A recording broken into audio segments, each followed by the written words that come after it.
It's on. Hi. Okay, hi folks, I hope you're here. This is quite strange as I'm just talking to myself looking into our nifty piece of kit here. I'm Becky, I'm one of the course mentors on the Public Engagement Masterclass. Some of you I've met already today, and others I hope to see you over the next couple of days. I'm here at the Welcome Genome campus, which in normal circumstances is where we would be holding this course as an in-person event. Obviously we're meeting in our virtual environment, but we wanted to give you a chance to explore the campus and what we're about, and I can give you some of our history and our story. Just to give you a quick bit of kind of housekeeping on here, this is actually streaming live over using our sort of 360 setting on YouTube, so you can actually scroll around in terms of the view that you have. I'll move around as I'm going, but you can look around me, whether that's using sort of scrolling with your hands, or you want to click and drag that around. Please ask questions or comments and things so I can pick things up if there's something that you spot and you'd like me to tell you more. Oh, hey. Sorry folks, I think I had a little glitch there. Sorry, I will, if I stop for a moment, I should pop back in. But yeah, please leave comments on underneath the stream here. To do that, you do need, on YouTube, to leave comments, you do need a Google login. So for anyone who doesn't have one of those or wants to use that, then you can also use the messaging space that we were using earlier today in the portal under the live sessions. But yeah, if you leave them here, I'll pick them up. My colleague Mark, who you might encounter, is going to be following me around. Will also be there to pick some up as well. So without further ado, I will start us here and show you the Hingston Hall, which oh, it's suddenly got really sunny. I've not brought my sunglasses with me, so I might be squinting at you. We have Hingston Hall, which is a fantastic Georgian building. This was the reason the Welcome Genome campus exists. It's sadly under scaffolding at the moment, which isn't great timing for us here, but you have to take my word that it's a lovely, beautiful space. It's in normal times actually where my office is as well, which I haven't been in for many months now, so it's quite nice to stand and see it at least from a distance. The hall was built in 1748. It's I guess a typical sort of Georgian sort of grand country house. It's kind of red brick, a very sort of symmetrical sort of building. It's been extended over the years, so the original parts of the house is sort of the central parts that sort of sits still at the heart of in a little while, but we'll just take it from the outside. On the other side of the hall is what was the kitchen garden for the hall. Is now again part of our conference centre, and is where we here at the campus have our own gallery, the Genome Gallery, which is a space that we use to programme exhibitions and events for public to come and visit us. And I, for one, can't wait till we can have people back here in person. I miss them very much. So the hall is the reason, as I say, that the campus exists today. It has been here for a number of centuries now, and been added to and changed a lot over that time. Up until the end of the Second World War, it was a country house owned by families. It changed hands over a number of years, but was a private residence for families, and like many sort of small country houses, was used for pleasure activities. We're in the kind of sort of rural setting just south of Cambridge here at the campus, and the campus estate has fishing lakes. We don't fish in them now, but there are still fish in them, and it was used as well for things like hunting parties and kind of social gatherings. After the Second World War, it fell out of private ownership to to private hands of business, a company called Tube Investments, which I'll tell you about in a moment. But just to note as well that during the Second World War, it was used to billet American and other sort of air forces. We're very close to the Duxford Airfield, where the Imperial War Museum is today, but at the time was a very active airfield. So the campus, like many country estates, was taken over and kind of commandeered by the war effort. And so across the site were Nissen huts and other buildings to house airmen and other people in the armed forces. After the Second World War, it became, like many country houses, very difficult to manage, very costly, and so it was sold into business and fell out of being a residence for the first time since it first came into being sometime in the 18th century. So I'm going to walk us on a little bit further. We'll go past some of our lovely grounds. I'll point out a few things as we're going, and then I'll stop and pick up some more things in detail.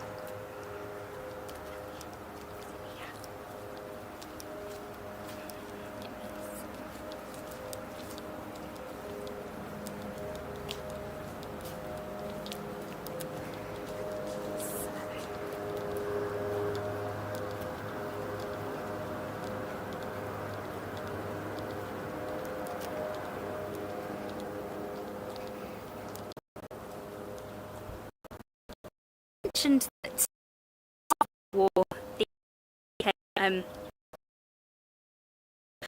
business called investments. Now, they were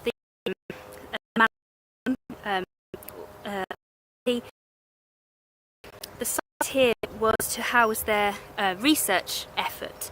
So they did a lot of research into the properties of metal,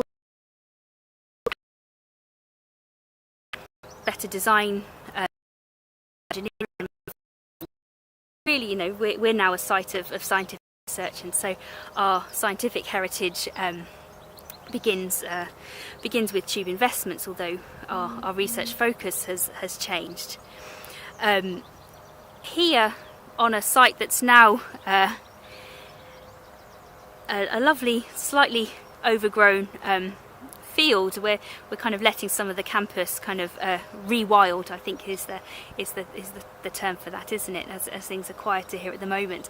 But this part of our site was the kind of the Tube Investments sort of research facility. They occupied the hall in terms of some of their office spaces and sort of other uses. They worked on one of the early scanning electron microscopes, which they kept within the butler's pantry inside the house. The butler's pantry was well insulated, and that helped steady the environment to get the better results for the scanning electron microscope, which I think is a wonderful piece of scientific heritage.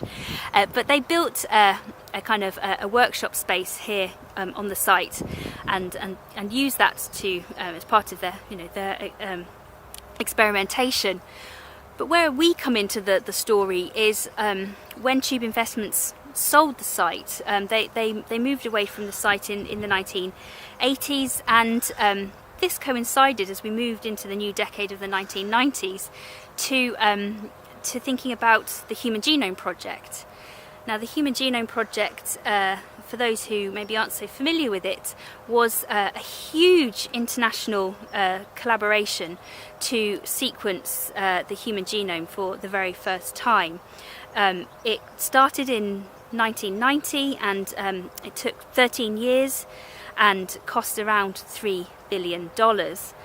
And this site here, what's now the Wellcome Genome Campus, was the UK hub of that international project. So as Tube Investments left the site, it became derelict, but they left a lot of useful space, which the Wellcome Trust, who just so happened to be underwriting a large portion of the Human Genome Project, were looking for somewhere to move the UK part of the project. That was being led by a researcher called John Sulston, John was based at the time at the MRC Laboratory of Molecular Biology in central Cambridge, was outgrowing the facility there in terms of the space they needed to take on a project like the Human Genome Project.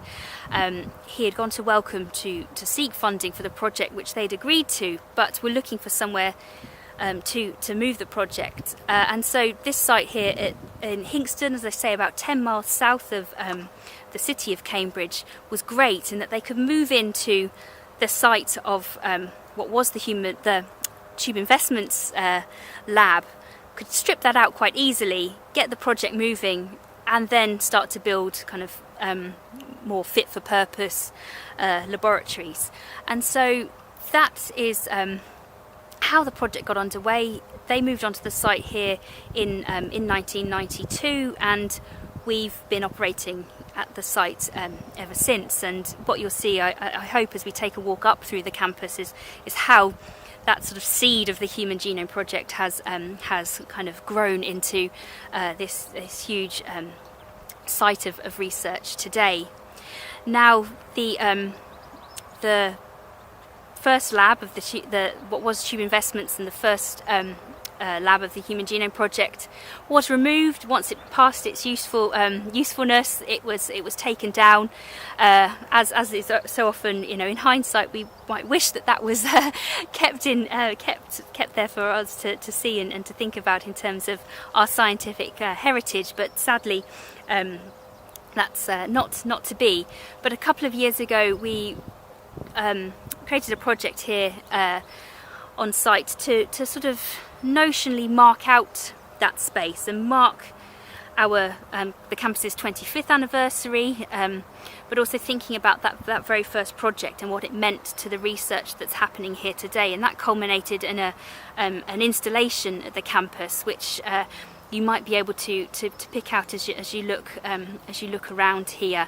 You can see the kind of some little markers that are dotted through the grass here, which rise out. They form corners that make the kind of the outline of that original building, and also the kind of the main door into the facility. And those are picked out in genetic code, coming back to